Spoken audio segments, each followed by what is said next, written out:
Europe 1, ça pique, mais c'est bon. Ça pique, mais c'est bon. Anne Romanoff. Willy Rovelli, notre intervieweur politique. Le bourdin de... Najat Vallaud-Belkacem, bonjour. Alors je suis très flattée ce midi de faire ma chronique face à la ministre de l'Éducation nationale, de la recherche et blablabla. Moi qui étais toujours premier de la classe, premier en partant de la fin, faut pas rêver. Hein. Alors ça vous fait quoi d'être face à un nul, un véritable nulot? Moi je suis impressionnée, habituellement face à un prof je dormais au bout de 10 minutes, et ben là avec vous j'ai à peine somnolé, dis donc. Faut dire que c'est la première fois de ma vie que je vois de près une gardienne de mammouth. Ah si Najat, l'Éducation nationale c'est un mammouth, hein. Pas facile de la faire bouger la bête, hein. Vous êtes toute menue, mais alors vous avez une sacrée poigne, Najat. Oh, écoute, c'est simple, quand tu es ministre de l'Éducation nationale, tu fais un truc, ça gueule. Une nouvelle réforme, ça gueule. Un nouveau calendrier scolaire, ça gueule. Un nouveau programme, Najat, Ça gueule. ça gueule. Voilà, en fait, vous êtes adepte du SM, c'est ça, Najat. Dites-le, pas de gêne entre nous, il y a que des tordus autour de cette table. Hein. C'est pas possible d'aimer se faire flageller à ce point à chaque fois qu'on fait un truc. Du coup, j'imagine votre joie quand vous avez pris connaissance mi-décembre du rapport PISA. Cette enquête qui évalue le niveau des élèves dans 72 pays. Ben, visiblement, on est meilleur en pizza. Hein. La France est 27e. Ouah, vous avez encore dû vous faire engueuler, petite vénarde. 27e, on remarque que c'est pas si mal, on est devant le Kosovo, tu vois. Alors, d'après PISA, en sciences, on est nul. En même temps, quand tu vois la gueule des Bogdanov, ça te donne pas envie de t'y mettre aux sciences, hein.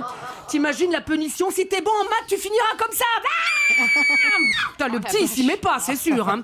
Pourtant, c'est important, les sciences, on le répète jamais assez, important et complémentaire. En biologie, on étudie le corps humain, et en maths, on essaie de trouver le point G.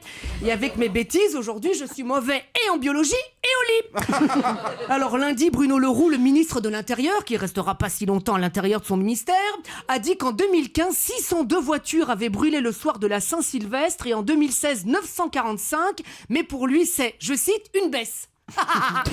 Eh oui, 945, c'est moins que 602, dis donc. On est vraiment fâchés avec les chiffres, hein, ça c'est sûr. Alors d'après PISA aussi, on est mauvais à l'écrit. Alors j'ai lu le slogan de Manuel Valls pour la présidentielle, faire gagner tout ce qui nous rassemble. Oui, on est très mauvais à l'écrit. Et quand j'entends Fillon parler de l'IVG, je me dis qu'on est aussi très mauvais à l'oral. En fait, en France, le seul endroit où on brille en maths et en français, Najat, c'est dans l'émission des chiffres et des lettres.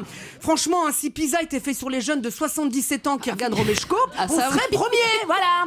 Bon, moi je vais vous dire, ce qui m'énerve vraiment, c'est que ce rapport dise que si on est né de parents immigrés et défavorisés, on a moins de chances de réussite. Ben moi, tu sais quoi, je suis pile dans cette catégorie. C'est la première fois que je gagne à quelque chose, disons. On avait tellement peu de fric, obligé de tout compter à la maison, on était bon en calcul. Et tous les jours, les factures s'accumulaient à la maison, on était bon en lettres. Et recommandé en plus.